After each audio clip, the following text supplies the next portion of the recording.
السلام علیکم۔ دنیا کا ہر آدمی اپنے نام سے بہت محبت کرتا ہے، اور یاد رکھیں اور احترام سے بلائے جانے والے انسان کو بھی یاد رکھتا ہے کہ کون اس کا نام کتنی عزت، محبت، احترام سے لے رہا ہے۔ دنیا کا ہر انسان دوسرے انسانوں کی نسبت اپنے نام سے زیادہ محبت کرتا ہے، اس لیے جب بھی آپ کسی سے ملیں تو کوشش کریں کہ آپ اس کا نام یاد رکھیں، اور اگر آپ اس کا نام بھول جاتے ہیں یا غلط کہتے ہیں اور بولتے ہیں اس کو، تو پھر آپ اس کا نقصان کم اور ہمارا نقصان زیادہ ہو جاتا ہے۔ کہیں نہ کہیں ہم پہ اس کا اثر پڑتا ہے اور منفی اثر پڑتا ہے۔ اسی لیے تو اللہ تعالیٰ نے ایک دوسرے کا برا نام رکھنے اور الٹا نام لینے سے منع کیا ہے۔ ایک آیت کی دلیل ہے، اور نہ ایک دوسرے کو برے ناموں کے ساتھ پکارو، ایمان کے بعد فاسق ہونا برا نام ہے، اور جس نے توبہ نہ کی سو وہی اصل ظالم ہے۔ اللہ تعالیٰ نے ہمیں حکم دیا ہے کہ ہم ہر ایک کو اس کے درست ناموں کے ساتھ پکاریں، اور اس بات کی دلیل ہے کہ ہمیں ایک دوسرے کے نام یاد رکھنے چاہیے۔ بعض اوقات بھول بھی جاتے ہیں تو ہم اس معذرت کر کے اس کا نام دوبارہ پوچھ سکتے ہیں، بجائے اس کے کہ آپ اسے غلط ناموں سے پکاریں یا الٹا نام لیں، کیونکہ لوگ عام طور پر پسند کرتے ہیں کہ انہیں ان کے ناموں سے بلایا جائے۔ اس لیے تو ملٹری افسر سینے پر نام کی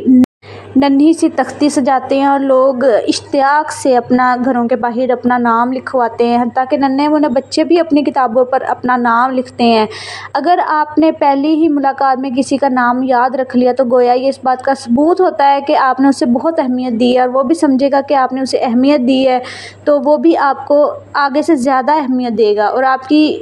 پسندیدہ شخصیت میں شمار ہو جائیں گے۔ اس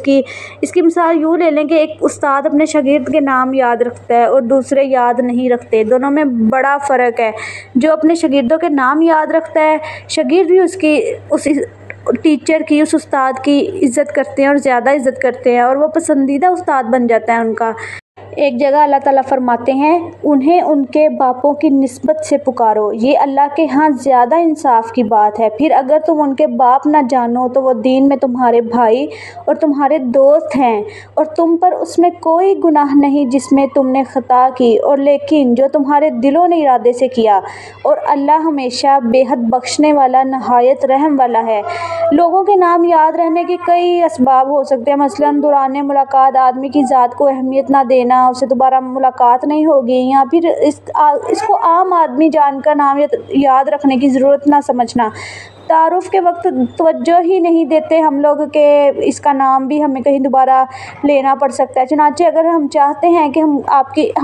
آپ کی شخصیت دوسروں کے لیے پسندیدہ ہو، تو آپ لوگوں کے دلوں میں گھر کر جائیں اور لوگ آپ کی عزت کریں تو ان کو ان کے نام سے ہی یاد رکھیں۔ اس کا ایک حل یہ بھی ہے کہ اگر ہم کسی سے ملتے ہیں اور اس کا نام ہمارے کسی شناسہ دوست کے نام پر ہے، تو ہم اس دوست کو یاد کر کے اس کا نام یاد کر لیں۔ مثلاً آپ کے دوستوں یا رشتہ داروں میں سے کسی ایک کا نام زید ہے اور آپ کو اجنبی ملتا ہے تو وہ بھی اپنا نام زید بتاتا ہے، آپ اپنے اس رشتہ دار یا دوست کو زید کا نام یاد کر کے ذہن نشین کر سکتے ہیں۔ کئی لوگوں جس سے ہم ملتے ہیں ان کا لہجہ مختلف ہوتا ہے، کئیوں کا مطلب اچھا ہوتا ہے تو آپ اچھے لہجے سے بھی انہیں یاد رکھ سکتے ہیں، کئیوں میں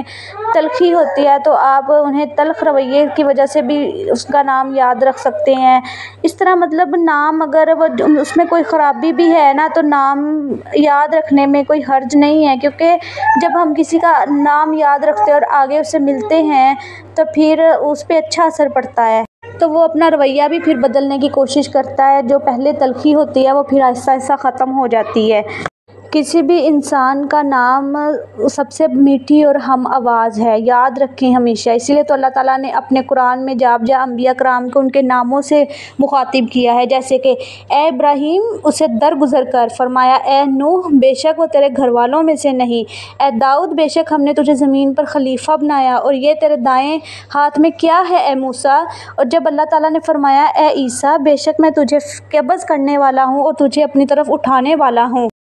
میرے لیے میرا نام ہی سب سے میٹھی اور ہم آواز ہے، مجھے میرے نام سے بلائیں اور اپنے نزدیک میری اہمیت جتائیں تاکہ میں آپ سے محبت کروں۔